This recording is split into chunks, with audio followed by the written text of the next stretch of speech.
एका दूध आणि पाणी यांच्या 600 मिली मिश्रणामध्ये दूध आणि पाणी यांचं प्रमाण 3:2 आहे.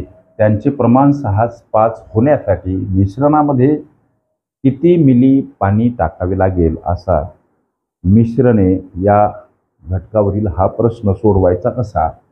लेकरांनो, 600 मिलीचं मिश्रण आहे, लक्ष द्या. 600 मिलीचं हे काय आहे? मिश्रण, लक्ष द्या. आणि या मिश्रणामध्ये लेकरांनो दूध आणि पाणी, लक्ष द्या, दूध आणि पाणी ओके यांचं प्रमाण आहे 3:2. मग प्रस्तुत मिश्रणात दूध किती पाणी किती काढण्यासाठी चलपद x वापरा. लक्ष द्या, हे 3x आणि 2x अधिक स्वरूपात मांडा समोर हे एकूण मिश्रण 600 मिलीचं. ओके, लक्ष द्या, ही बेरीज 5x समोर 600 मिली. एक्सला एकटं करा, 600 कडं जाताना 5 आता भागीला आणि हा भाग 120 न जातो, अर्थात एक्सची किंमत 120. हे उत्तर मिलीमध्ये. या गुणोत्तरात आल्या एक्सची किंमत मांडा.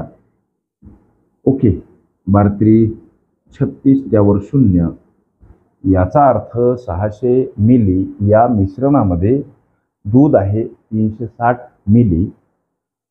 पाणी किती? लक्ष द्या, त्यासाठी 2x मध्ये आल्या एक्सची किंमत 2 गुणिला 120 मिली, 240 मिली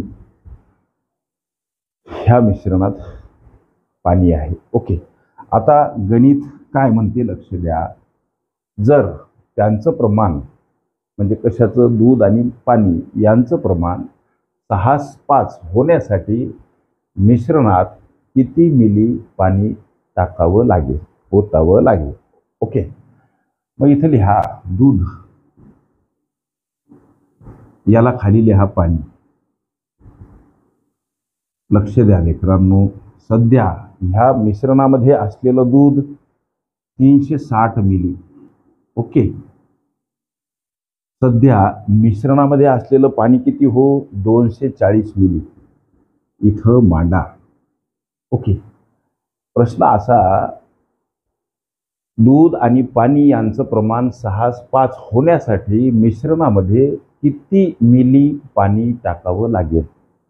ओके, किती मिली पाणी टाकावं लागेल म्हणून इथं उदाहरणार्थ x मिली पाणी टाकावं लागेल असं आपण गृहीत धरू. कशासाठी? हे गुणोत्तर दूध आणि पाणी यांचं 6:5 होण्यासाठी. मग आता हे समोर त्यांचे होणारे किंवा होऊ घातलेले गुणोत्तर 6:5. आता काय करायचं लेकरांनो? या 5नं याला, या 6नं याला त्रैराशिक पद्धतीनं तिरप गुणायचं. बघा, अर्थात 360चा गुणाकार 5 सोबत.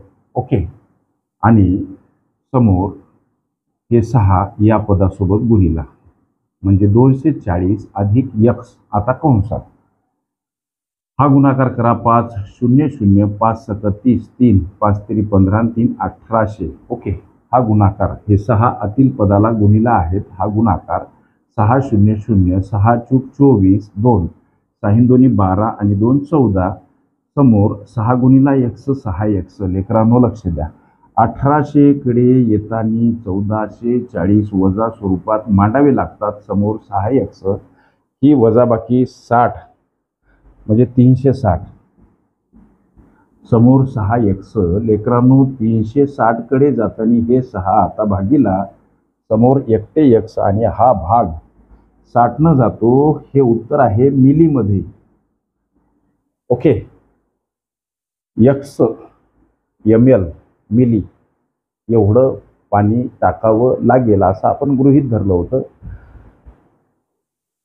दूध आणि पाणी यांचं प्रमाण 6:5 होण्यासाठी मिश्रणामध्ये 60 मिली एवढं पाणी टाकावं लागेल. हे या प्रश्नाचं उत्तर पर्याय क्रमांक C मध्ये दर्शवलेलं आहे. मिश्रणे ही माझी प्लेलिस्ट जरूर अभ्यासा. त्यामध्ये स्पर्धा परीक्षा देणाऱ्या विद्यार्थ्यांनी विचारल्या अनेक संभाव्य अशा प्रश्नांचा सराव तुम्हास करता येईल. ओके.